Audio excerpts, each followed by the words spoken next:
There we go. So welcome everyone. I'm glad to have everybody here today on this lovely long weekend, sunny Saturday. My name is Terry Moore and I'm with the Fibre Artist Society. This talk is the final one of our talks that we've had. They've been very successful, very interesting. And we're happy today to have Lydia Miller here with us to talk about her process as a fiber artist. I have, as I noted, muted everybody along the side. We will have time for questions at the end of things, but first of all, before we get any farther, I would like to respectfully acknowledge the territory of the South First Nations, on whose land we gather in celebration of the arts. So just to give you a bit of a background on this, I can introduce, say a few words about Lydia. Lydia is a fiber artist. This is her first time in the show, first time being entering the show, and she got accepted the first time out, which is really wonderful. So it mostly focuses on weaving, or focuses mainly on weaving in 3D, working from her environment and collecting materials from her direct surroundings. So wood, plant matter, animal matter, everything that she can find and manage to weave into her artworks. So when she weaves on the loom, she works to locally source organic fibers such as wool and cotton and silk. And her forms take shape throughout the process. There's no premeditation other than the material itself. And the materials naturally play off themselves and each other with subtle manipulations to guide them, which you'll see as we work through the talk today. And it's really important to Lydia that she not produce any waste in her practice, as well as she creates tactility that connects us back to the earth. So without any further ado, I'll turn it over to Lydia, and you can start talking, Lydia. Thank you. Yeah, so welcome, and thank you for coming and joining me today.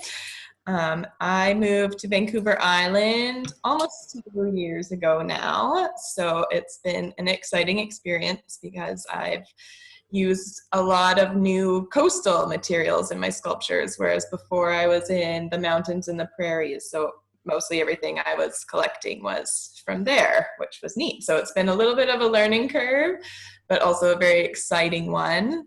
I've come across seaweed and have been able to use that as a fiber in my practice without processing it at all. And it's worked out really well. The salt from the water has acted as a natural preservative, and so the pieces have been drying out and holding together quite well, and when they dry they mimic wood and hair and other fibers that exist on land. So it's been very exciting in that sense.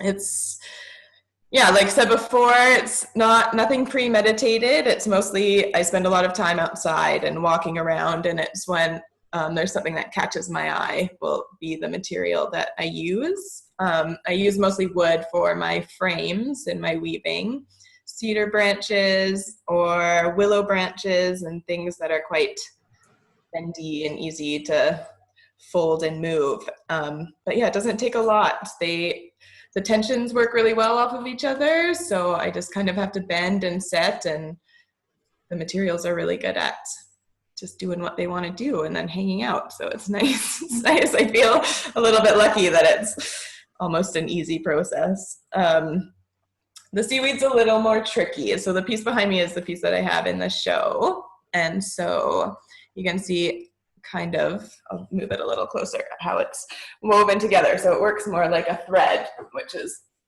quite handy, but also quite finicky. So they're not quite this thin when they're first brought out of the ocean, but they dry a lot thinner, and I have to separate all the strands in order to make for a clean weave. So it's definitely a meticulous process, but it's very meditative, and it's very nice to be able to sit and work with something and think about the life that it had had before and the things it had seen and touched in the bottom of the ocean. And I try to kind of translate that life back onto I guess a more tactile sense, something that we have closer access to. So they tell stories in other ways, but they're definitely reminiscent of the life that they had before. So it's nice to nice in person. I play a lot with shadow work. There's some images we'll see later that works to kind of expand the pieces and take the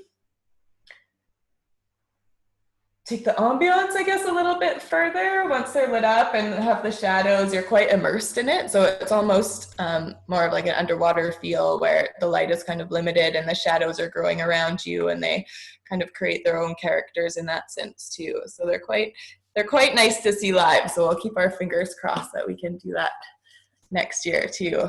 But yeah, it's pretty interesting in that sense. It's very, very important that I kind of communicate the fascination and enticement that I feel when I'm out in nature and something catches my eye and I can get up close to it and touch it and smell it and see how it interacts with me, and then hope that I can kind of bring that back to people. Because what inspires me a lot is our need to reconnect with the earth. I also work in childcare, and I worked in childcare in Calgary for 6 years. And when I was working there, it was very apparent that a lot of the kids grow up very disconnected from the start. So like, it's very city living, it's before and after school care, it's being at home, just having dinner and going to bed, and then it's being at school all day, and there's not a lot of like green space or not a lot of drive or desire to be out in nature. And so taking field trips, there was like a lot of comments from kids that were like, nature's touching me and stuff like this, which was very like shocking to me. I was like, I grew up in Creston, so small town, and everything's really accessible. You're in the lakes, you're in the trees all the time, and it just seemed like a very natural thing. And then then also being an adult in that city and realizing that that's the kind of life that people have, and just living in like within cement and on cement and just constantly being disconnected from the earth was kind of concerning for me. And you kind of just see in the society around us and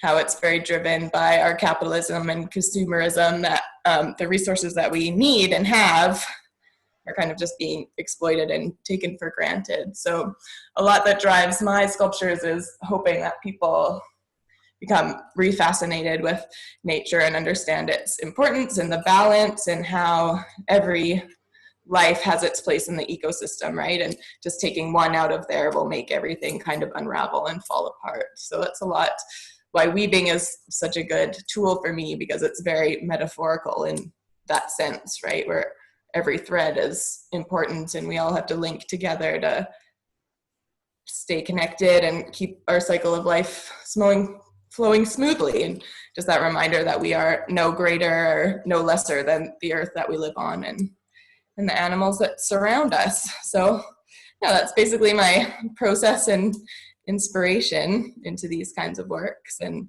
then when I'm weaving on my loom, it's the same kind of idea that it's all natural materials that people can feel and wrap themselves in and feel the warmth and the tactility and the softness and the comfort, and be able to wrap themselves in that physically as well. So same theme in those, just like a little more functional when I'm working on my floor loom.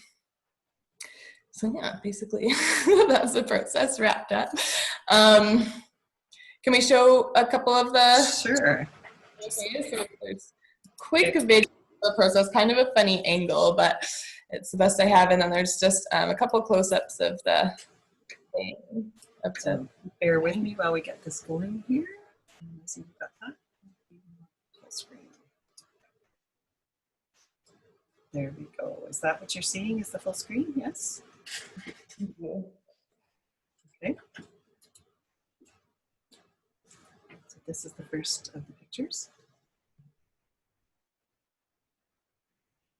Do you want to, was it supposed to go? Yeah. Will it play? Yeah. Oh, can I play? Oh, here we go. Oh, there we go.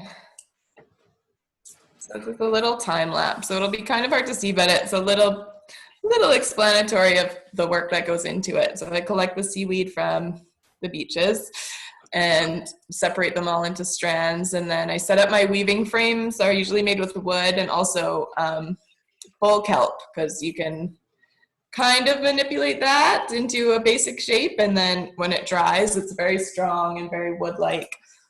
And it creates a very sturdy frame for my weaving. So it's kind of like, I guess method wise would be like a tapestry loom idea, and then I separate all the strands and weave them together into the form. There's lots of smells, lots of textures.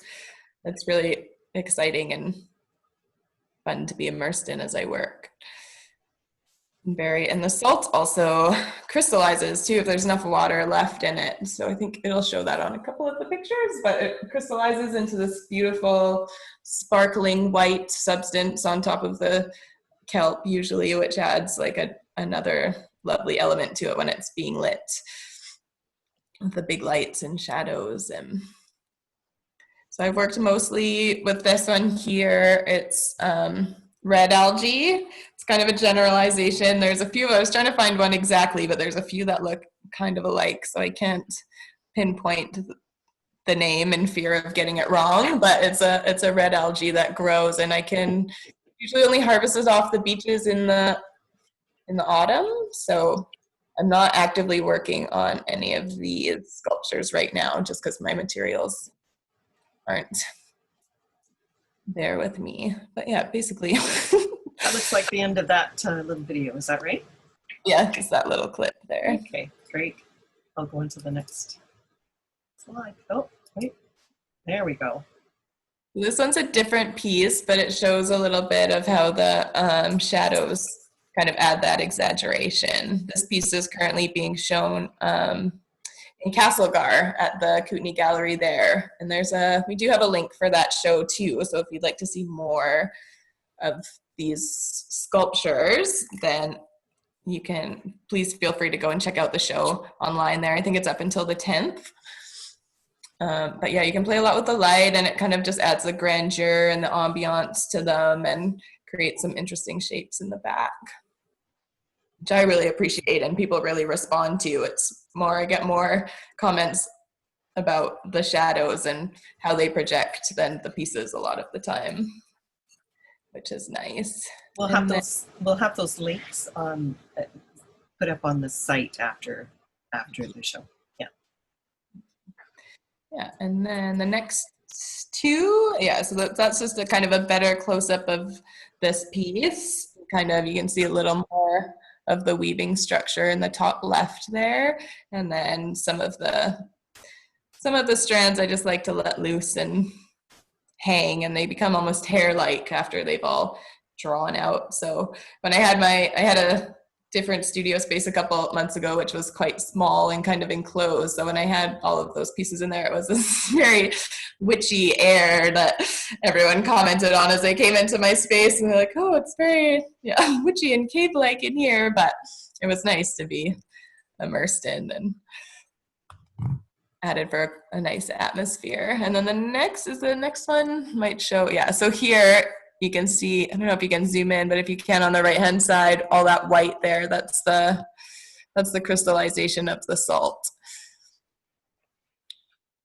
So in time it will probably kind of fall off, but I've used a slight epoxy to kind of hold it on there. Hopefully it will help. But yeah, the kelp just totally transforms, and where the wood meets the seaweed, sometimes it's hard to tell the difference between them. It's quite phenomenal how it ended up preserving. So it's been an exciting process being out here and seeing all the new plant life that this earth has to offer. And I feel quite honored being able to use it so easily and so accessibly to create these pieces. That show there. Here we are, back with you. Thank you so much. So as far as that goes, I don't know does anyone have any questions thus far? Open up I can unmute everybody and see if there is any questions. Does anybody have anything they want to ask? Let's see if I can wave your hand about, and I'll try and catch you. Do we have any other weavers who are with us? I'm pretty sure we do. No, I recently found out about the Weavers Guild, so I need to Ah, okay. out those. I haven't done that yet. I do have another work in progress here, which is more of a 3D shape. So this one has yet to have, see if I can focus it in there. About the sunlight. Yet to have the seaweed added. There's like a little bit of the pieces kind of falling through here. I don't know if you can see the color, but when it dries out, it's like this beautiful, might be hard to see. It's very purple and quite almost translucent. Like it gets a nice glow behind it, which is a beautiful added element. And then these are just cedar boughs, so easy to collect here. And I soak them for a little while to give them a little bit more of manipulation. And then they kind of just weave together like that. So same kind of function as on a floor loom, I guess, but the same foundations are there, right? That you need your weft pieces, so kind of like a basic framework, which I usually start as, like with that one, it's a branch that's connected. The bottom half is kelp, and then the top is the big stick, and those are kind of joined together to create this frame. Whereas this one, I started with this root that I found. I don't know how, if it's all over the place, let me know. And then I start by building a frame just with basic cedar sticks coming up, and then everything kind of weaves its way after that.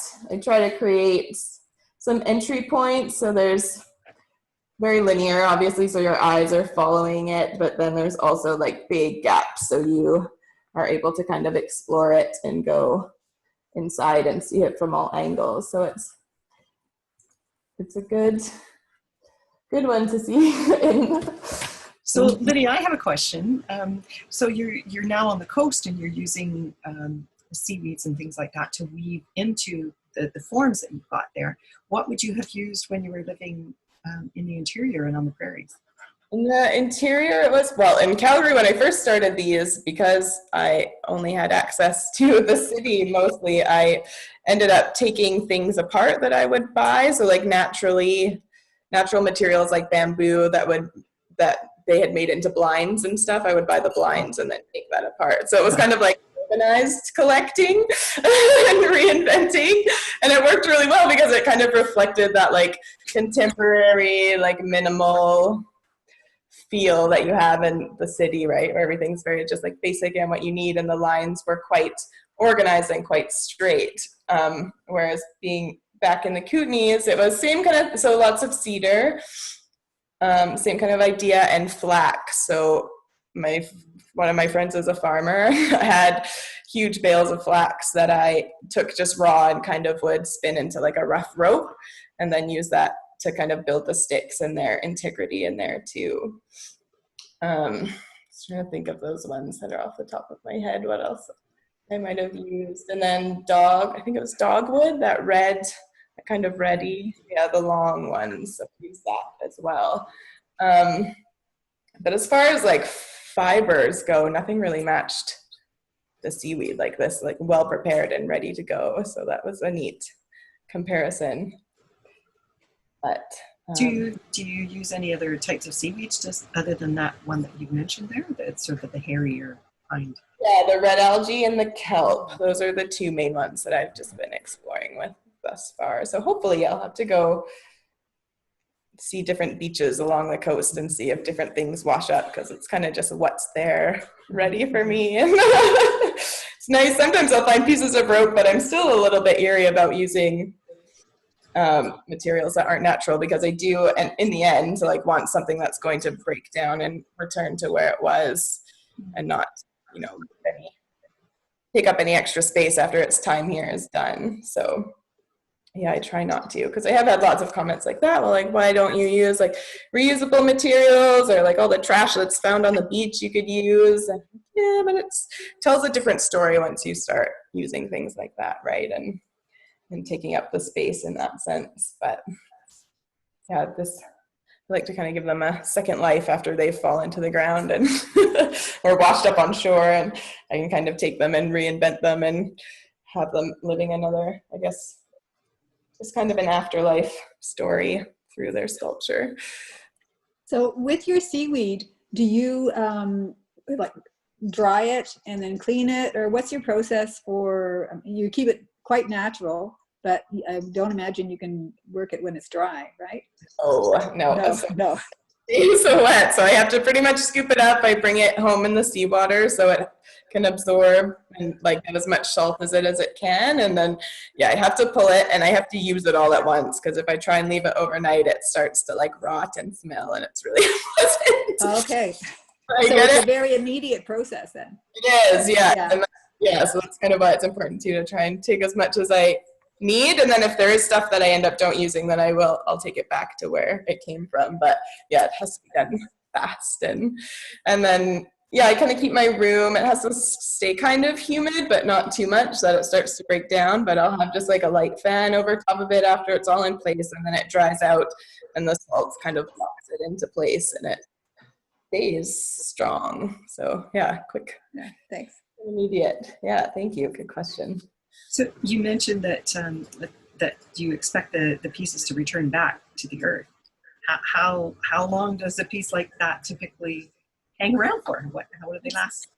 I don't know. Since my pieces from Calgary were kind of synthetic in that sense, so I'm sure those woods have been processed, so they'll probably last a little bit longer. These ones, I guess, just as long as it takes for things to break down. I've only been working with the seaweed for about a year since I've been out here, but it hasn't seemed to degrade in any sense, which is very interesting. Or like that's the thing too, if the room gets too humid, then it will start to soften and I imagine break down, and I think keeping it in like direct sunlight would do that as well. But if the room temperature is good, the humidity is just right, and there's no direct sunlight on it, I think they should last quite a while, it seems. They're quite... I know from baskets, like woven baskets from seaweed, I know those last a good long time without treatment and stuff. So I was just curious if you had sort of an idea of timeline on these things. Well, I'd like to see. I have a couple smaller pieces that I've kind of,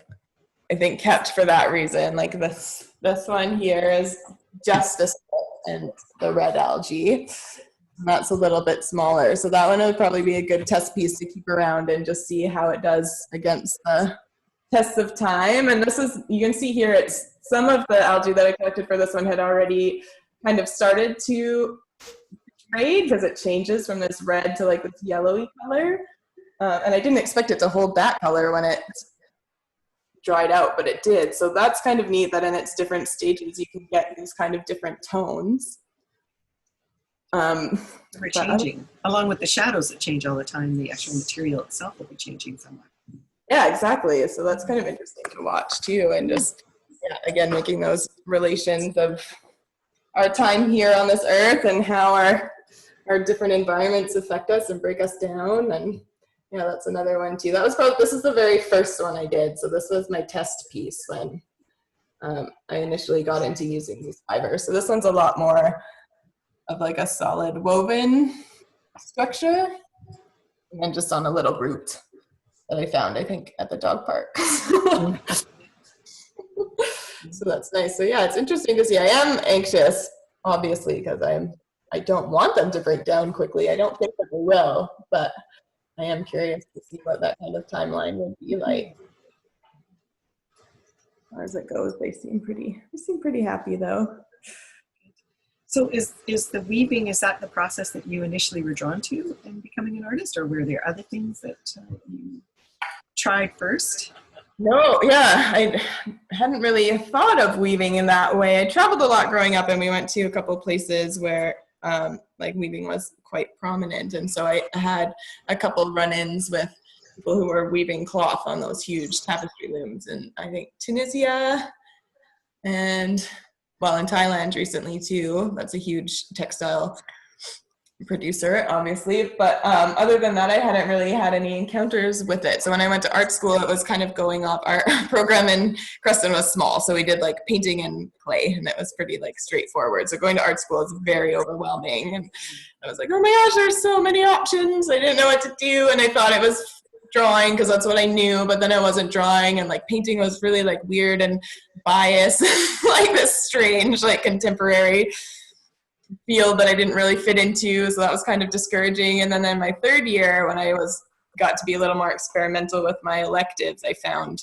fiber, which was like, oh, and it was, I think, printing on cloth and things like that kind of drew me in. And then my fourth year is when I got to discover weaving, which was, I was hooked. It was just this beautiful, like really meditative, long process, but also like gratifying in the way. You didn't have to wait till the end. It was, you know, there's always exciting things happening, and just being able to choose your materials and find things that mimic the mood of what you're creating. And then kind of, I had wonderful, wonderful professors in those classes too, so that helped a lot. So yeah, I didn't know about it until art school really, and it was a whole new discovery. So it was really great to fall into, and then managed getting a loom from one of my colleagues on my way out of school, and it kind of just kept going from there, which was really nice. And yeah, moving back to BC where all the fibers are so accessible. There's lots of farms, lots of people producing, so that feels really good too, that I can support that economy as well. Yeah, it's been neat. And I try to do a lot of dyeing too, with natural dyes and using the sun and things like that for small pieces of fabric, just starting to get into producing clothing a little bit, so playing with that. Yeah, good process. My dyeing teacher spent a lot of time in Japan, so we got lots of wonderful technique under our belts leaving that school. It was really, yeah, it was really exciting to see all the resources that we have available to us, just in like our kitchen and stuff, avocado skins and onion skins and things like that for dyeing. It was really, yeah, it was really exciting. What do avocado skins give you? It's like kind of a browny color. You would hope it's that nice pink that's on the inside, but it's like a browny green kind of yellow. But onion skins, if you use the red onions, it's a nice red. And like beets obviously is that bright pink, and turmerics for yellows and things like that. So yeah, it was interesting process. Lots of fermentation and like stinky stuff like that. But in the end, the results are quite beautiful. Yeah. Nice. Anybody have any other questions coming up? Just run through. If you have it hanging in a humid room, does it smell fishy? No, it doesn't, which was bonus. Right. Yeah, the gallery in Castlegar was a little bit worried about that, but it kind of brings a little bit smell of the ocean to you for sure. But it's more of like the earthy smell than the fishy smell. So that's okay. Yeah. And do you ever put inclusions in your work, like cones or stones or found objects? Sometimes, yeah, I've been experimenting with that a little bit. There's a kind of flatter seaweed that I found on the beach. The other thing too, it has this kind of, like with the kelp, it's this kind of slimy liquid that is coated with when you cut it open, and it actually works like as a glue. So when you attach it to the wood, that kind of sticky stuff dries to it and bonds the seaweed with the wood. So I kind of play with that a little bit in like wrapping stones, and I also have lots of like found animal bones and stuff. So I was hoping that I could start to incorporate in that sense. Well, so that's next on the list of experiments. There might be lots of odd stuff lying on the beach. It's true. I find a lot. I try to pick up the plastics and stuff I see when I'm on the beach too to get them out of there. But there's lots of strange things.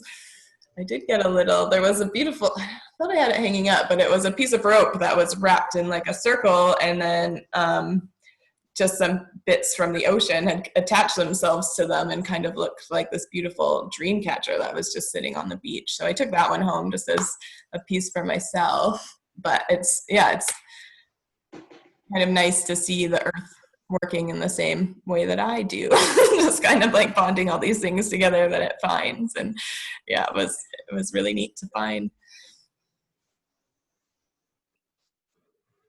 Any other questions? Do you find that the pieces ever get brittle, like especially your really fine pieces? Do they get brittle and break? Not as far as I've experienced yet. I managed to put them all in my car and take them to Castlegar and unwrap them to find them all stuck together. So that was good. I do try, like with these ones, to give it a spritz once in a while, just so it doesn't end up like that. But it doesn't break very easily. It's quite happy to be there. So as long as you're gentle with it, it sticks together pretty well. And yeah, just keep that humidity at the right temperature. But yeah, no, it's quite durable. It's lovely. It's cool to see, because I wasn't sure. And same when things dry, they kind of shrink, right? Like these shrink a lot. I can find bulk up like this, and then it will shrink down so small after I've wrapped it. So in that sense, it's a little unpredictable, and I don't know how it's going to turn out after it's dried, but they shrunk and kind of stayed and just locked in, and nothing was really broken or snapping. So yeah, it was rewarding. Thank you. Anybody else? Well, is there anything else you'd like to add into the talk today, Lydia? I don't think so. Where are you headed next? What's your next piece outside the one that I see you working on there? Where's things going for you? With the work, with the art? Yeah. Well, hopefully just continuing with this. So obviously this pandemic's been like a little bit of a stopper in trying to find ways to expose my art, but obviously this was a blessing. I'll keep looking around the island, I think, for places to show, because that's another thing with these, is that they're so big that if I don't have anything working towards, it kind of is like I'm a little tentative to create new pieces just out of like storage units. But again, it's if I'm out walking and I find something that I want to use right away, then that's kind of what'll trigger the production. So hopefully I'll just keep finding new things and just pushing this a little bit further, maybe getting them a little bit bigger, seeing what new materials I can find to produce in that sense. And then, yeah, hopefully just get a little more exposed in that way. But yeah, it's just endless resources. So it's a great material and medium for me to explore continuously. So I'll probably just, keep going down this road as things pop up for me to use. That's great. Well, and now that I know you're in Supu, we'll be watching for you on the beaches and see if we can bump into you on some of our walks out there, and have people say hello that maybe have seen you today or will be seeing you in the future. Absolutely. I hope so. Yeah. Lovely. Thank you all for joining us. Yeah, so if there's no other questions, am I seeing some? Oh, no, I thought so. No. Oh, I'm seeing Molly has a question. Yeah, I've got a question. Okay. You mentioned that you've been experimenting dyeing fabrics with natural dyes. Would you also dye the seaweed, or have you experimented with that, or would you prefer to keep that as natural as you found it? Question. I try to keep things as natural as I find them, just to see what they do themselves and how their colors change. I don't know if they would take. I maybe could try it with a dried seaweed, but then there's the breaking down again. So I'm not sure. There's also, I know some people have tried to take algae and make inks out of it too. So I could almost do that where I reverse it and try and draw the color out of the seaweed and use it for my dyes, but I haven't tried that yet. I'll let you know when I do, though. Thank you. Hopefully there'll be more variety in the algae that I find, and we'll get a little more color in there. Or I might just kind of let them try and break down a little bit more naturally and try and get more of those yellows and oranges in with the reds and purples if it allows me to do. Yeah, it's kind of limited. That's a good question. Thanks, Molly. That's a good question. Yeah. Any others? Let's see. Remind us of the title of this piece. This piece is called Open Work. Open work. Open work, yeah. So open work definition is just the classification of small fiberworks, handcrafts, I guess, like embroidery and weaving and knitting and crocheting, anything that you use kind of open threads like that, open weft. So yeah. Thanks. All right. Well, I think then we'll wrap this up for today. Thank you, everybody, for joining in, and thank you for your questions. Thank you very much, Lydia, for sharing your obvious love for nature and the things that you're finding, and the joy that you have in putting them all together and sharing them with us. I really appreciate that. We hope that you'll continue to enter the show with things in the future, and hopefully we'll get to see some in person, and like you say, check out the shadow play and things like that on them when we come to our show next year. Fingers crossed for a live version of the show next year. So yeah, anyways, thank you everyone else for joining us today. We really appreciate it, and like I mentioned, we will be posting this up on the website, the video portion or the recorded portion of today's talk, and we'll also get the web links that you mentioned, Lydia. We'll make sure that those are up in there too. All right. Yeah, check those out. Well, that's terrific. Yeah, thank you so much. Thank you, everyone, for your questions. Thank you. All right. Thank you, Lydia. All right. I'm going to stop recording now then. Thanks. Thank you. Thank you. Thank you.